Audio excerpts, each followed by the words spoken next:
बहेलिया जाल बिछैले रख, हमनी के फंस गेल बनी, वो अब आई ले जाई आ सबके मार दी। ये डर के बीच में एगो बूढ़ कबूतर जो झुंड में रहे, ओकरा हिम्मत रहे, वो बार बार सबसे कहत रहे कि देखो डेरा मत, हिम्मत से काम कर, उड़े के कोशिश कर, हमनी के बच जान सा।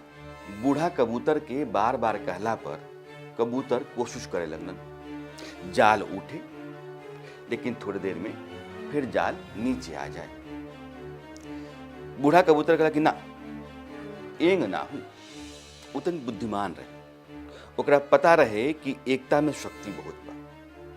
कहला कि 2-4 लोग मत उड़ा, एक के साथ सब लोग उड़ा, एक साथ सब लोग उड़ी तो जाल लेकर के हमने के उठ जान से फिर चलल जाई। बात बाकी कबूतर के समझ में आ गई।